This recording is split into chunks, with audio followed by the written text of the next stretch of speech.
Hello and welcome into the Strive Sports Podcast. Happy whatever day you're listening to this. Right now it's Thursday. If you listen to this on Saturday or Sunday, happy weekend. Episode number 2, season number 2 of the Strive Sports Podcast. As always, I am your host, Keegan Hartman. Make sure to find me and follow me at Kigo Amigo on Instagram at Keegan Hartman1, via Twitter at Kigo the Amigo, via TikTok. God, I hate that name. I got to change that. And if you're new to the show, we are trying to grow this platform. They say Rome wasn't built in a day, and it feels like my Rome is taking a little longer than most Romes.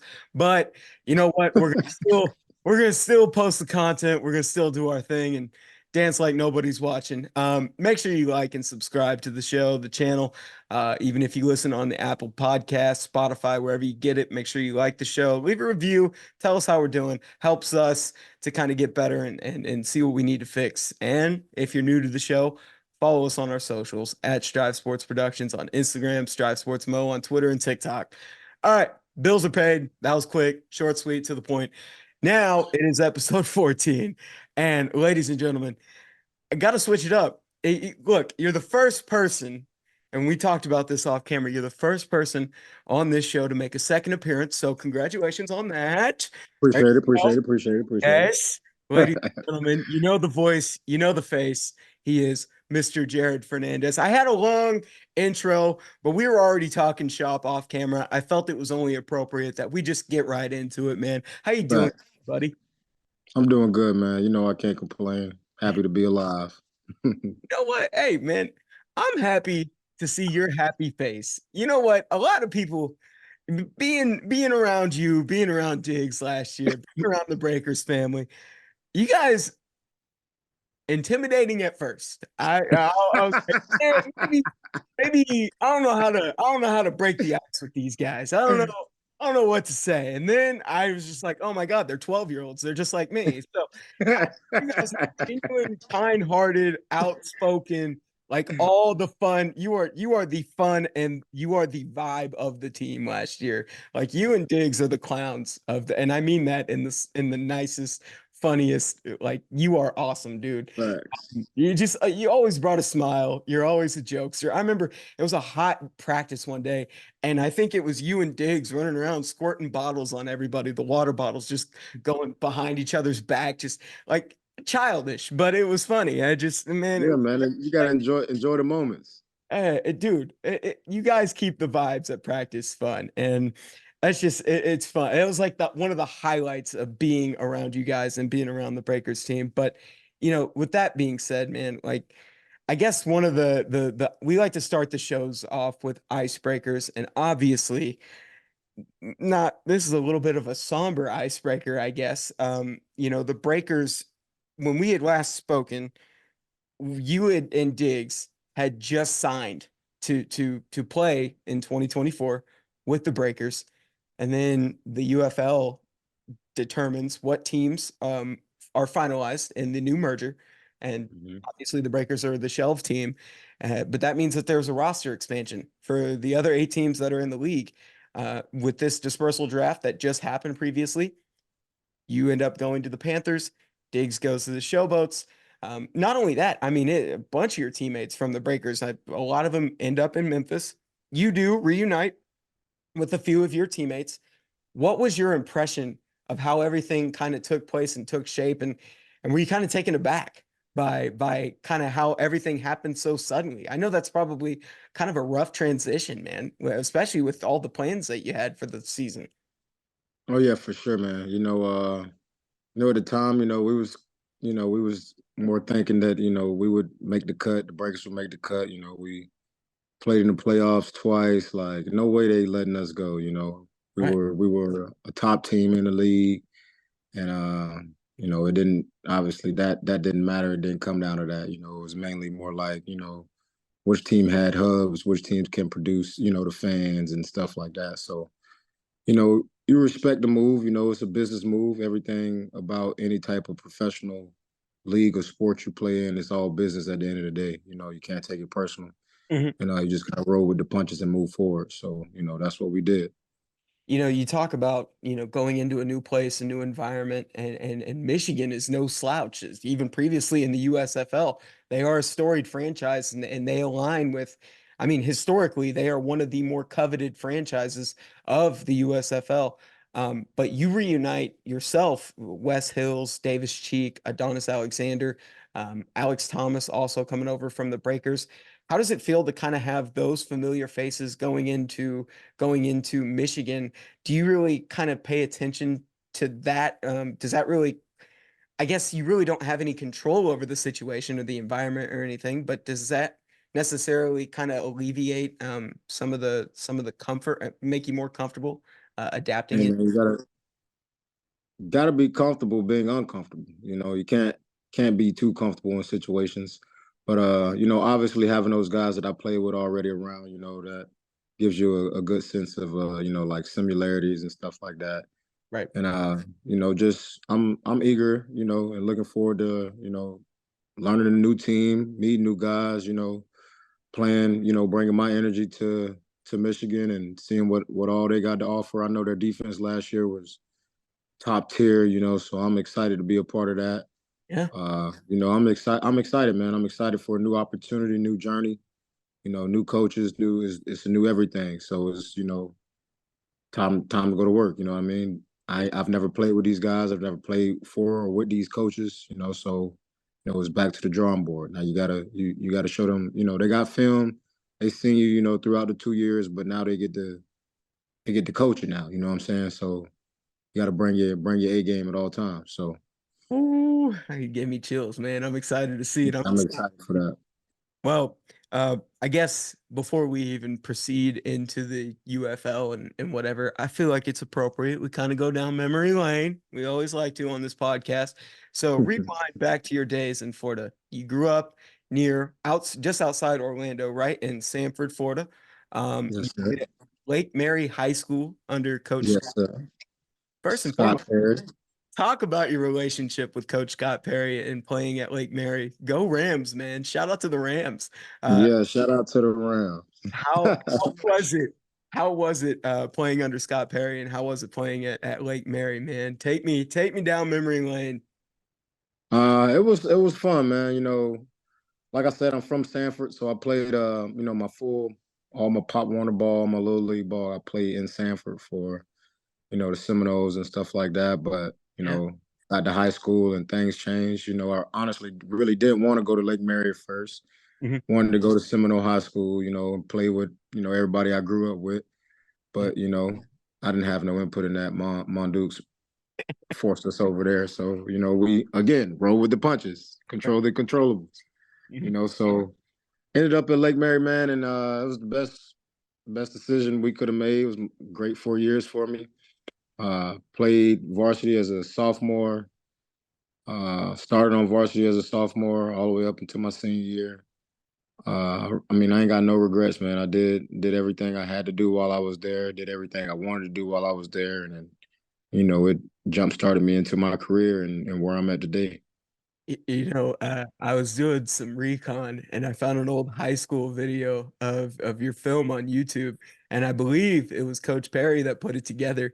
And it was funny because at the bottom of I mean, it's Jerod is the inside linebacker at the top. yeah, and linebacker in the middle, and it's got the little writing. And then I'm just watching the film, I'm like, man, he's got some speed to him, like just shooting out of a cannon, bro. Making plays in the backfield. It seemed like almost every single play. It was impressive, dude. I was like, dude's got some freaking legs, bro. He's moving. But no, Yeah, it man, was. this thing been going. We've been running this machine. I love it. No, it's just it was fun to see that. But you talk about playing in Florida, man. I had Johnny on here, and that was back KD. like early last season, one of the first episodes I ever did, and he gave me really good perspective on the competition in Florida. And I've typically talked about it with a lot of people, from Texas, California. They tout Florida as being one of the best states in terms of high school football, and it's proof is in the pudding. I mean, some of the most competitive football. What makes it different in your opinion, and what makes it stand out in your opinion? Man, we just breed. We are bred different down here. We breed athletes down here. if you want somebody quick, a dog, somebody go be, you know, just that gritty person. I just feel like we breed that grit. You know what I mean? Yeah. And being from Florida, when you go to other places, you gotta uphold that standard. You know what I mean? Oh, he's from Florida. He's a Florida football player or a Florida boy. So you got to bring that out. If you ain't got it, then you ain't from Florida, pretty much. You from up north somewhere. Can you recall? Oh, go ahead. I'm sorry. Finish your thought. My bad. No, go ahead. Say what you was gonna say. I was gonna say, could you recall when you played in your high school days, what were some of the players around you in your area that you remember vividly? Maybe went on to have illustrious careers, but were guys that really resonated in your mind and were like, man, like that dude's a dog. Like some of the people that stood out to you across your high school career that maybe went on to have decorated careers, or just people in your personal opinion that really just stood out and had like an it factor to them.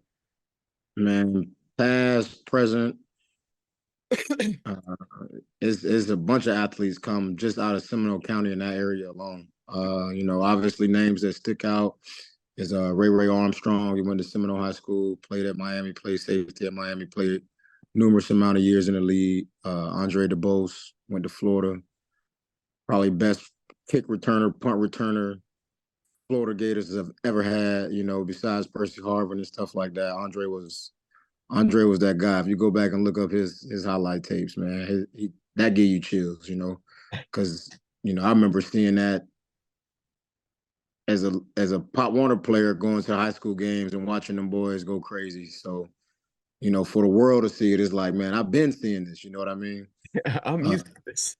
Yeah, we've been seeing. We leave practice early on Fridays to get to the high school game. Got to go see them boys stunt. So yeah, man, Andre, Ray, Daron Dodd, that was a big three that came out of Seminole County, came out of Seminole High School at the time. Mm-hmm.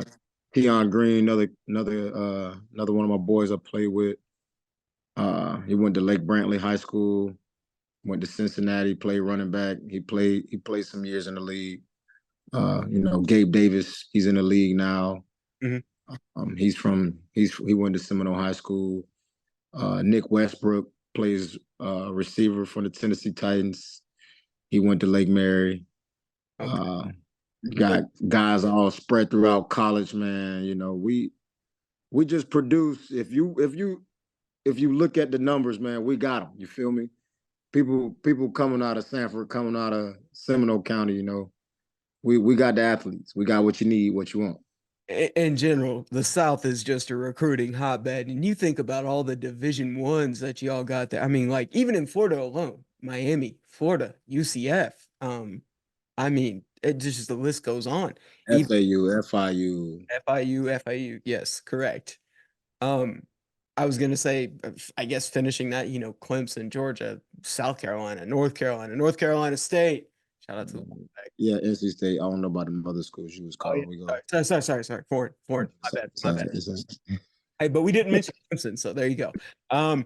No, pivoting. All right, so talk about you played linebacker at the linebacker position. You've always played the linebacker position, obviously. Two things here. First one, I found out you were a hooper. You like to play basketball too. Yeah, And man. and we did something on the social media side last year when you were with the Breakers. I know we did like guess the player's photo, and it was a younger photo of you. It was like maybe you were like 10 or 12, something like that. And you're a baseball player. Oh So yeah, man. We did it all. basketball. Okay. All right. Which one was your favorite of those two? Of baseball and basketball. Yeah. Honestly, basketball was probably my favorite out of those two, just because I felt like I was a baller. You know what I mean? Baseball was fun at the same time, but I just didn't play it as long as I probably should have. You know, um, but basketball was definitely fun. However, I used a lot of fouls, my boy. Of, of I course you definitely used a lot of fouls. But I'm not that football player that's gonna go out there and just straight up hack you. You know what I mean? I'm gonna just use all 5 fouls though. Put it Right. that way. Right before the quarter ends, there you go. All 5 fouls. You got to sit There down. you go. I'm gonna be in foul trouble by the fourth quarter. Um, you talk about the whole as far as football goes. I was curious to know kind of the second part of that question. Growing up, playing the linebacking position, who were some of the people that you looked up to at the linebacking position, and when did you really, I guess it starts with, when did you really fall in love with that position? Was it originally something that you wanted to play? And then, I mean, going forward as you progress in your career, who'd you try to emulate your game after? And, who were some of the people that you looked up to at the position? Honestly, I played like stand-up DN in high school, like Mhm, my freshman, sophomore year. Uh, I made that change from linebacker probably midway through the season, sophomore year, playing DN and linebacker. Um, and it was obviously something I ain't never do before, mhm, but I enjoyed it. You know what I'm saying? I enjoyed, learning the defense from a different perspective.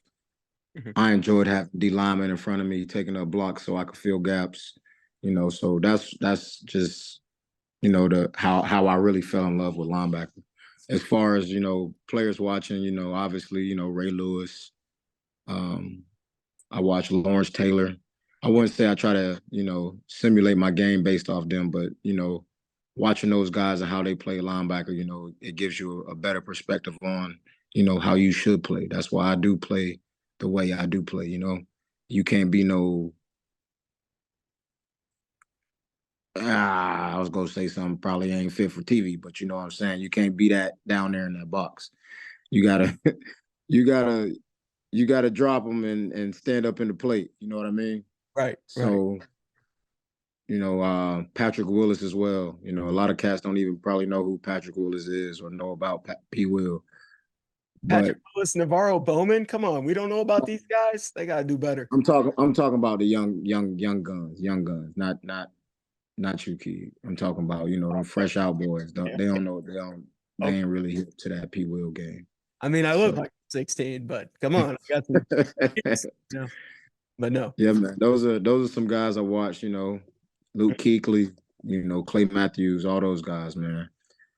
Just learning different things, different tools from different players, and trying to mold it all into what I see as a great linebacker. You know what they all epitomize? Fantastic leaders, and they are the focal point of the defense. And I think you've displayed all those intangibles, even in the time that I've seen you last year when you were playing with New Orleans, but even before then. I think that those are two crucial pillars of being a quality inside linebacker. That's the only way you're going to succeed at the position.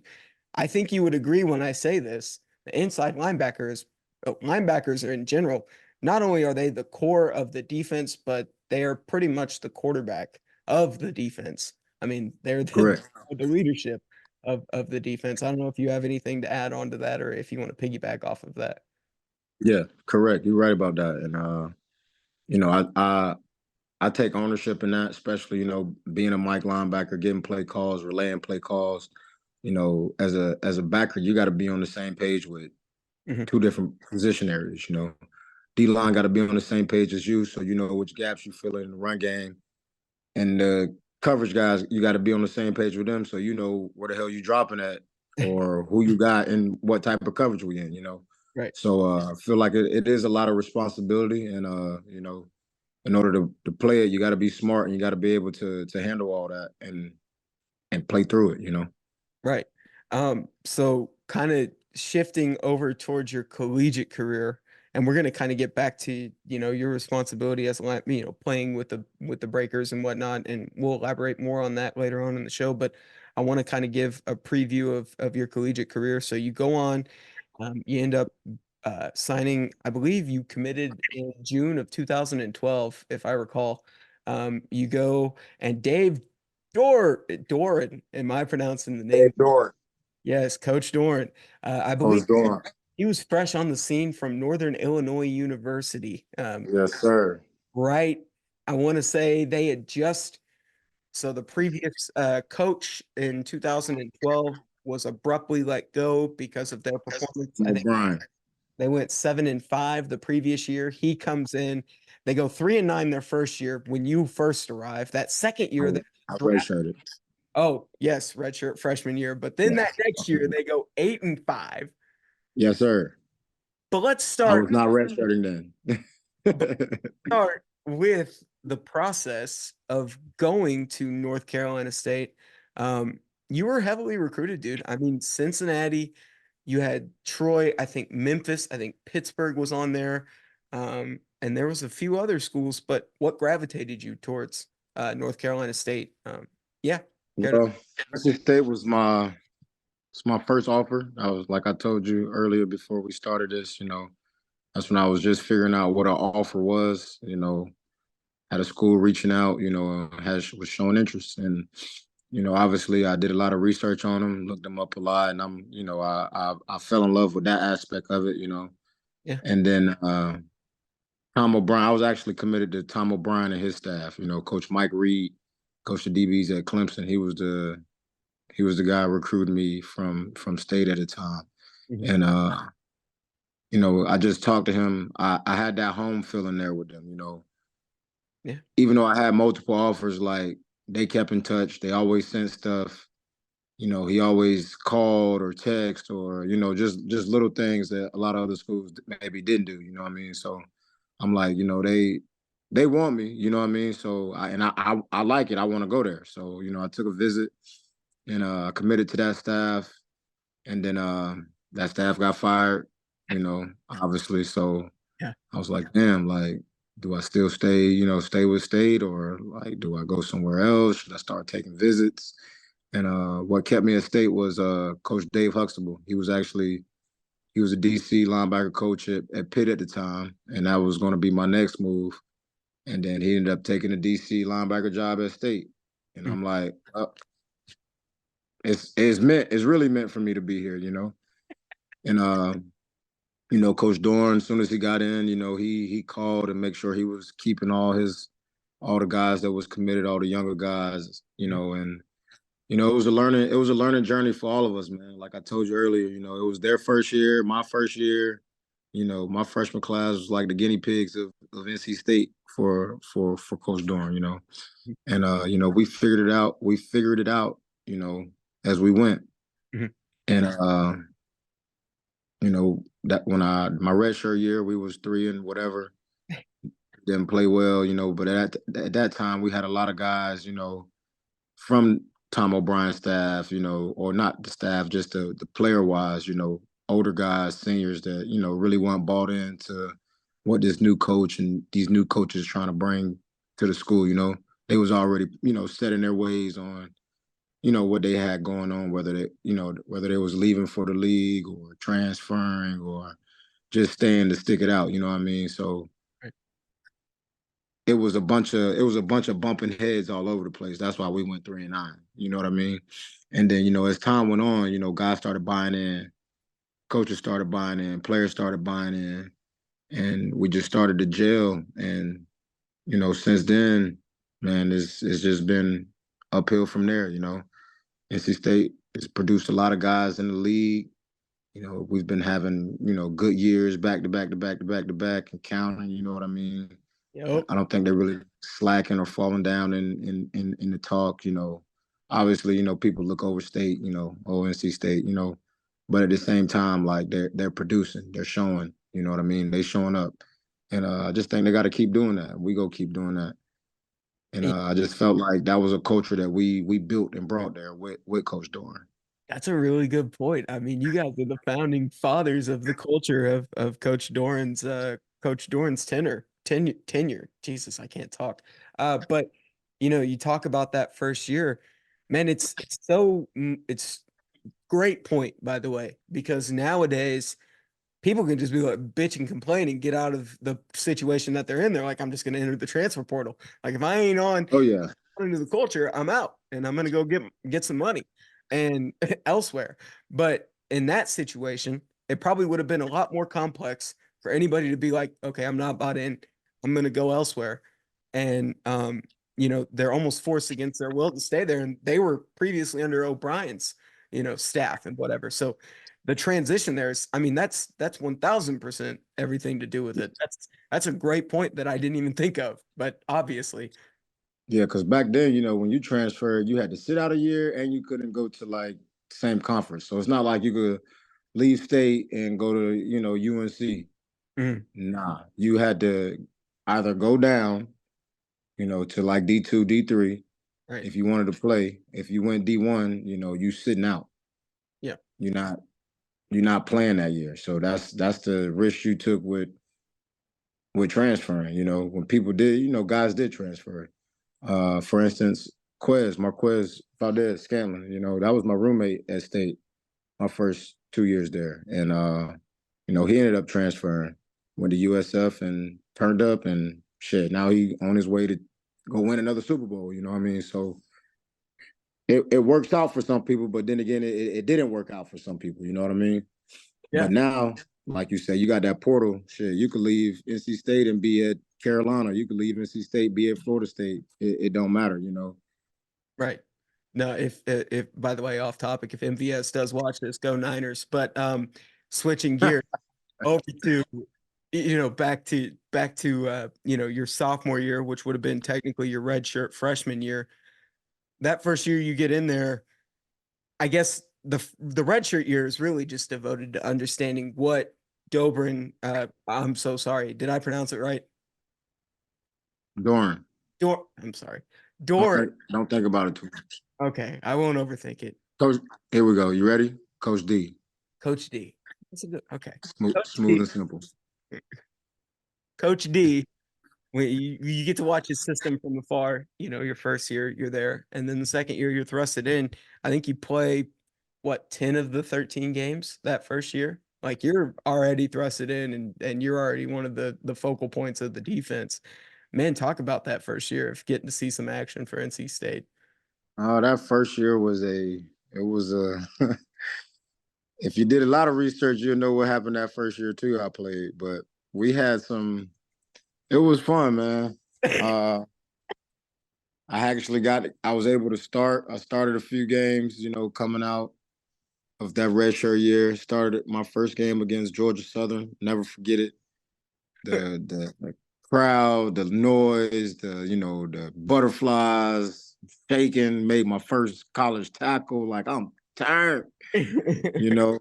So, I'll never forget stuff like that, man. But that first year was a great learning experience. We was on like a little high horse and we got our asses kicked by like Clemson, I think. Yeah, we lost to Clemson on like a Saturday. Mm. And Damn. Sunday we was BB gun fighting around the complex and shit. So we all got in trouble. We all got suspended.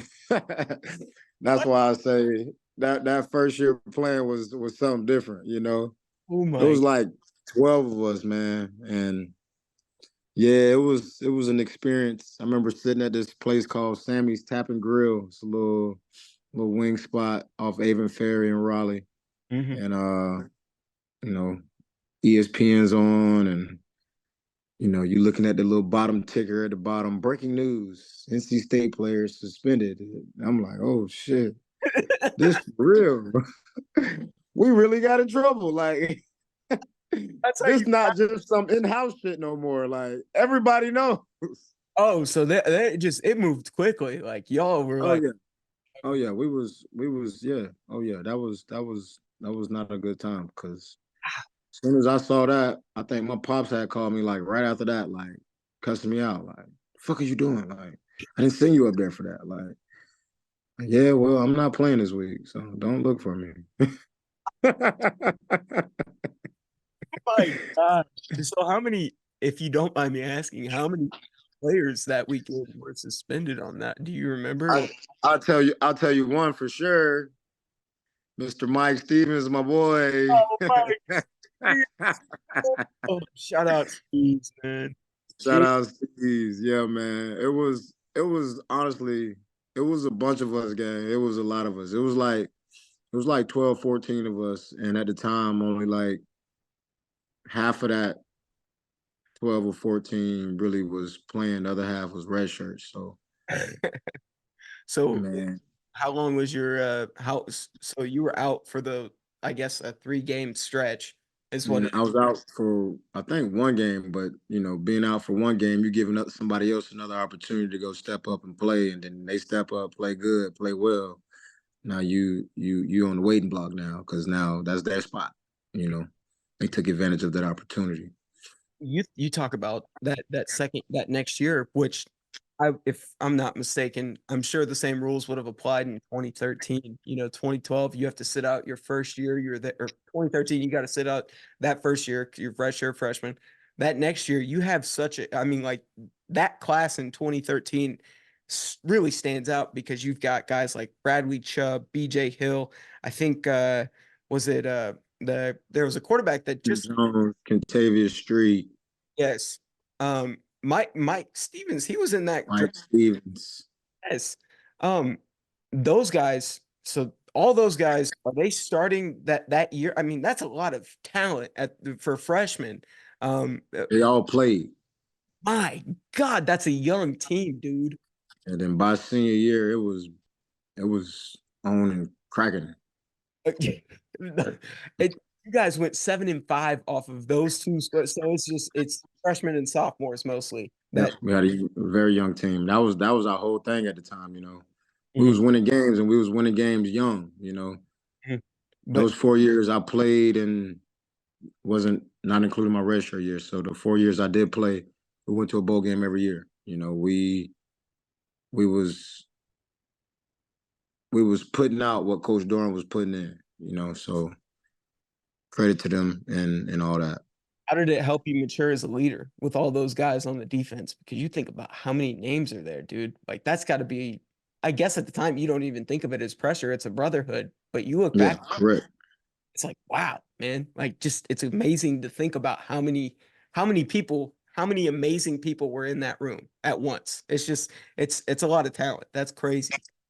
Correct. And those guys, they were being heavily recruited for, the league at the time. They're all of them went top 4 rounds, you know what I'm saying? I went undrafted, but at the same time, you gotta use that for your advantage. Okay, these coaches, these guys, they coming in to see Chubb, they coming in to see BJ, and they coming in to see so and so or whoever. Shit, I'm about to catch their eye too. They about to come in and see me. You know what I mean? Right. Oh damn, they're balling. Like, who's that number 4 though? You know what I mean? That type of opportunity. You know what I'm saying? So at the same time, even though those scouts and stuff like that, they was coming for those guys.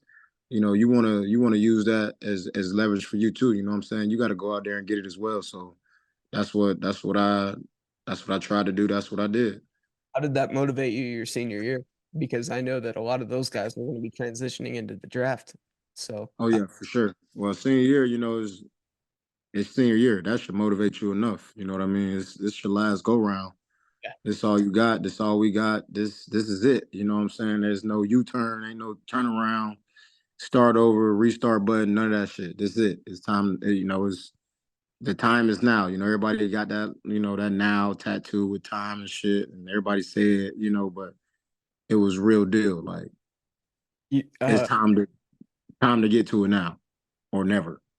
it's pretty much what you said in the interview that you did for the high end day. I think it was like the Sun Bowl against Arizona State that year. You're like, well, I ain't gonna get a second chance at playing in a bowl game because I'm a senior, so might as well just play this. I mean, I gotta play in this one. This is the last opportunity. Correct. So like, go in there and just ball out, and then focus on the draft right after. But I got a ton of respect for the people that will stick around and be like, hey man, I signed on. I think your perspective was I signed on and committed myself to playing to this university. I think I would be remiss or be, I don't know if not maybe doing a disservice is necessarily the right terminology, but I don't think I would be able to live with myself if I didn't end this career on a high note and help propel my team in any way possible to nabbing another bowl game and being able to go out on a high note. Uh, I don't know if Correct. And man, even playing behind, those 4 guys, Street and Chubb and BJ and, who am I missing out? Justin. Those. those guys went top 4 rounds, Mhm. and I still ended up with 100 tackles behind them. You know what I mean? Because they took up a lot. They took up a lot of it, Right. and 10 plus TFLs or whatever situation may be. You know what I mean? They go ball, they go do their job, so you got to do yours. You know what I mean? You can't make them look bad. So me flying to the ball, getting through gaps and stuff like that, that's making we all eating off each other here. And Mhm. at the same time, I don't, I ain't got no regrets, man. Yeah. I felt like I did all I could with what I had. Yeah. No, you talk about the talent around you, but even on a not broad, but even on a bigger spectrum, you're in the ACC in a Power Five conference. You're going up against some of the biggest talent obviously in college football. What are some of the names that you recall that you were just like who were some of the people that you love to go up against? I guess teams even. What were some of the names that you recall that stood out to you during your career at NC State? It's a lot of names. It's a lot of names. That's a Rolodex that I kind of walked right into. Jameis Winston, we played against Jameis. Mhm. Lamar Jackson, obviously. Deshaun Watson. Jesus, you You played against like all the speedy freaking all the quarterbacks that know, could freaking run, dude. The dual threats, man.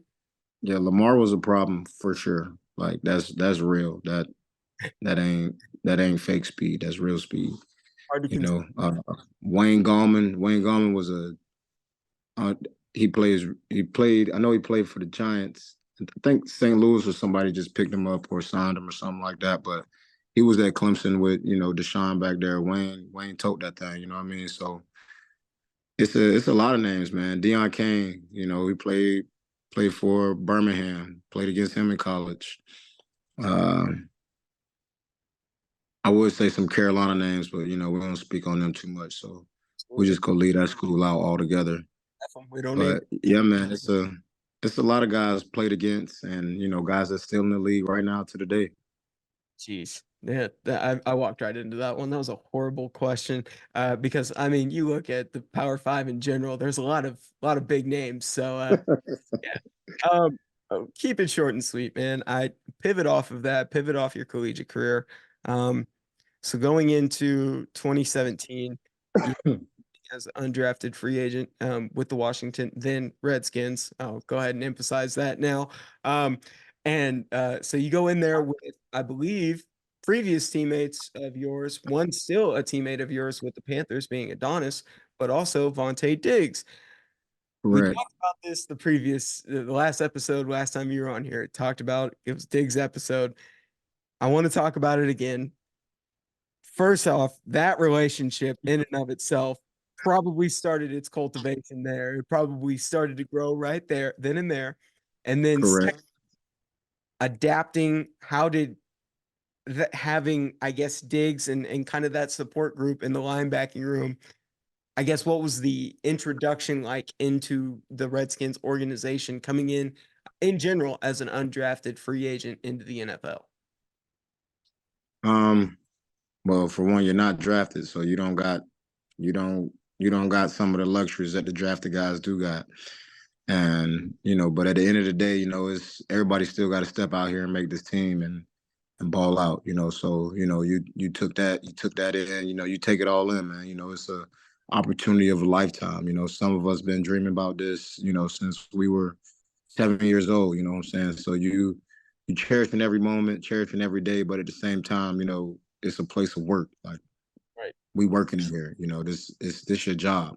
And you gotta get over that whole damn, I'm in the league, like this is the NFL, like, okay, now that's my job. Like I gotta work. I gotta go to work. I'm going to work. So that whole transition, man, I think I learned a lot. I learned a lot from older guys, younger guys, just in the situation, learning that, football ain't everything, even though I may think it is sometimes, learning on, just how to grow as a man, how to mature, because everything don't go your way. You know what I mean? And especially like when you get cut and stuff like that. You go from playing college ball. You know what I'm saying? Even before that, football, football, football, football, football, school, school, school, school, school. Now you just playing ball. Now the ball's cut. shit, you home, looking around, looking lost, because shit, you ain't got ball, you ain't got school, do you go get a job? Do you continue to work out? Like, it's a lot to learn, it's a lot to go through. And I feel like, just the average person, a foe, everybody can't do that. The average person a break. It's a lot of mind shit that goes on with that too. Cause then you get cut, you don't get a call, or stuff like that, and you steady working, you still putting in work, but you ain't getting nothing back from it. Then now you wanna blame your agent, or you know what I'm saying, and stuff like that. And it's just a lot, man. It's a mind game that you got to play with yourself, and get through it, and get beyond it. That's a really, really quick. That's a very deep point, and it almost makes me want to ask the question. And I've never really asked this before on this show, but having to deal with being released from a job that you've known your entire life has to be such a mental. It's got to be almost debilitating, not debilitating. It's got to be. It's just got to. It's got to. Oh, it's got to hurt like mentally. It's got to. It's got to suck mentally, and like, how do you kind of maintain, how do you kind of maintain that positive mindset through that obstacle and trying to overcome that? Obviously we'll talk about your stint in the CFL because right after your cut from the Redskins. I'm sorry, it was a question that popped up in my head, and I was just curious, how do you overcome that mentally? You just wake up every day, put one foot in front of the other, and you got to keep pushing. You got to control what you can control. At the time, I couldn't control that. You know what I mean? I felt like I did, all I could when I was with Washington, but they saw fit elsewhere. I don't, fit your average middle linebacker on black and white, running the such and such 40, wearing such and such weight, such and such height, all that bullshit attributes. You give me some helmet, give me a helmet, some shoulder pads, some cleats. I'll show you what a middle linebacker is. You know what I mean? That type of situation. So, you always gotta stay true to yourself. You gotta trust in yourself and trust in your ability. And man, I never thought that those you get those thoughts in your head like, damn, what am I doing wrong? Like, am I not good enough? Like, am I not doing enough? Like, okay, maybe I need to do this, maybe I need to do that. You just always got to trust in yourself, trust in your ability, bet on yourself. If you don't bet on yourself, nobody will. So as long as you stay true to yourself, man, you go get through it. And which I did. Stay true to myself, man. I just kept working out. I got a job, still working out. CFL came calling. I ended up going up there to keep my career going. Um, well, I'd be remiss if I didn't revert back to real quick the happier topic of it. You got to talk about Dixie. I mean, you can't divert away from the conversation after you enter it and just talk about Go ahead. That's my boy. meeting Vontae for the first time and befriending him and establishing a lifelong friendship with Vontae. Man, Diggs he's a great dude, man. He's a character for sure. You Ain't that? know, he's been through a lot. He's strong, man. That's what I could say about him. Yeah. He's strong, he's strong-minded. He has a great soul. You know, just outside of football as a person, he's a good person, you know what I mean? Mhm. Like the things he's been through in life, a lot of people not coming out of that how Diggs have. Some people might be dead, or some people might be in jail. 9 out of 10 times, that's where they at, dead or in jail. They're not still striving forward and pursuing opportunities and stuff like Diggs is doing. And I said it before, like, man, I applaud him for that, man. Like, just having that mindset and that strong will, to achieve something, to be better than your situation, and to get something out of it. you know, Not too many people doing that. And, that's just the type of person he is. That's his character. It carries on to him, as a person. It comes off as comes out of him as a friend. Like, Diggs got your back. No matter what it is, you could be dead ass wrong on the 10th side of wrong, and you all the way wrong. Diggs got your back all the way wrong. You know what I mean? he go have your back. If he got your back, if that's your boy, like he with you right or wrong, he don't care. He go side with you at all times.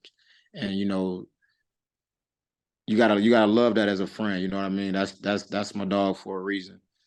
And that's just a little gist of it. But he great person, man, great athlete, great overall, man. It's my boy. Heck yeah. Well, I mean, so pivoting over from Washington over to the CFL. Obviously, there was a little bit of a break in between, as we just alluded to, but in 2019, spring of 2019, you get a phone call from the CFL. I believe it was the Ottawa Red Blacks. And I got Calgary first. Calgary, I apologize. Care to And Peters. Yeah. And I actually went up there with Mike. Me and Mike went up there together. Okay, floor is yours, man. I apologize. Go ahead and add. We went to Calgary for the rookie mini camp, and actually ended up getting cut from there. And I thought I did much better there than I did in Washington. So I'm really like, damn, what's going on? Like, I'm putting in all this work and I ain't getting no results. But again, staying true to myself, believing, just steady staying at it, man. Remember, I was home with my boy Joe. We was at a cookout in Sanford. We was at I think his uncle or somebody. They threw a cookout, had a cookout. We out there, had a few drinks. Just hanging out at the cookout, and I get a call from Ottawa, Ontario. Like, who the fuck is calling me from Ottawa? What is this? I wasn't gonna pick up because I don't really be picking up numbers like that, But I answered obviously, and yeah, man, it was Ottawa. They had brought me up there. I was on P Squad for like a week or two, and then they put me in the game, and it was time to show them what I got, and that's what I did. Yeah. Curious to know, playing in the CFL, how complex is the trying to get up there, trying to get acclimated with, because it's a whole different football game when you're up there. You got three downs. As a linebacker, it's a much bigger field. I just like it, how A lot of space to cover. Yeah, I'd say. Here in the States, as a linebacker, you take a read step. Your read step is usually downhill. You read the run, react to pass, depending on who you're playing, game plan, down and distance, stuff like that. Up there in Canada, your first step as a linebacker better be backwards because them boys is on the move.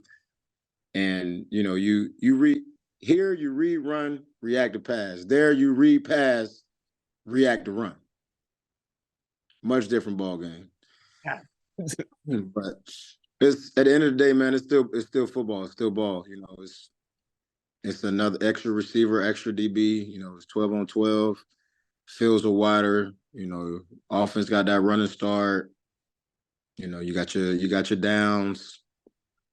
Punt, special teams, that shit comes around fast. Especially like if you 3 and out, you think 3 and out is something. Try 2 and out. Try multiple 2 and outs. Jesus. And you gassed on special teams. That's a problem up there in Canada. But so you read special teams too? Of course, you gotta play everything. Oh, you're not everybody not exempt from special teams, Keith. Sorry, I was a nobody. I was a rookie. You damn right I was on teams. But you roll with it. You gotta do it. And that whole aspect of the game is just what's different. The downs and you're like 2 yards off the ball. It's a different game you got to learn, but then once you learn it, okay, now we're just playing ball. Right. Real quick, I mean, like with the vision, 6 people, 4. I'm being sarcastic here, but you think about like 4 or 6 people in motion at the same time. Everybody's right. It's got to be a little deceiving at first, trying to dissect what's going to happen, and that's probably got to be a little bit more difficult to read the film and comprehend what's happening on film. As far as a linebacker, I would think I'd be like, damn, there's too many people moving. for me to really Final focus. picture. Always got to see the final picture, no matter what, whether it's here, there. You see the final picture. All those guys moving. When the ball is snapped and when they come off the line, what's the final picture? You get what I'm saying? Gotcha. So they may start with like 4 receivers on this side, 1 receiver on this side, start a whole bunch of, shenanigans and shit and motions and running, and then ball snap, boom. Now it's 3 receivers on this side, 2 receivers on this side. Now, you know what I mean? I So got you just got to see the final picture and react to it, And then every coverage and every game plan, every scheme, you find certain tools to play off of. I know as a Mike linebacker in Canadian Football League, the middle of your field is where you go make your money at. yeah. That's where a lot of the balls are going to the middle of the field, going to the seams. Like, so if you could get your ass to the middle and be able to react left and right, you could play. Heck yeah. Dude, I need to get into CFL more because Hey I've man, it's interesting. It's very competitive. And boys definitely go put up some points. So, it's definitely an offensive league, very pass heavy, but it's exciting. It's an exciting game. It's a different game. And I enjoyed CFL. I enjoyed Canada and all that. I loved it. well, the birds fly south, and actually 2 years later, rough migrate back south. Correct. How did you hear about obviously in 2020 for context here? How do we get here? Well, 2020 CFL COVID-19, they put the league on. I guess they were off. They went on they didn't end up having a season. Yeah, So, we didn't have a season. so 'Cause 2022 rolls around. How do you hear about the USFL? How does that pique your of, interest? How do you put like everybody else heard about it, social media, stuff like that, and it's just an opportunity to come back to the States and play. Obviously had the AAF, that folded, XFL folded because COVID, and USFL knew it was like another little spring league to start here in the States, and just wanted to be a part of it. At the end of the day, I wanted to be playing American ball again. I wanted to, be taking my read steps back downhill. I wanted to go fill some run gaps, stuff like that. Plus, on top of that, I had kids, so being gone up in Canada for 6 months, missing my babies, that was tough. A lot of guys, bring their families up there with them, and things like that. But you never know people's situation at the time, So I ain't have it to be having my family, my kids up there like that, So I was still trying to, make a living for myself, for still trying to grind it out, and yeah, man, it's just a lot that played into it to why I chose to, you know, come back home and play, and I don't regret that either. great decision because you ended up having a hell of a season the first year with the Breakers. You reunite with Vontae, of course, and then Mike was in that first season, the inaugural season too. So were they kind of in contact with you throughout that whole process of bringing you back and everything, or were they reaching out? Well, Diggs was up in Canada too, Oh so yeah, we had that conversation. Like, we about to go play in the USFL, so that's that's what we did. And then, obviously, we didn't expect to be on the same team, and then we got put on the same team, and shit, it was up ever since. that's awesome. That is cool, man. Ended up, I can't even remember your stat line last year, but freaking phenomenal season for you. Phenomenal season for the defense. Obviously, we know you come up short the past 2 seasons in the South. Um, Obviously, in my opinion, from the outset, even being with you guys last season, I would say the South is the more competitive division, but scratch that, doesn't matter anymore because now and you've got a whole new slate of 8 teams and everybody's moved.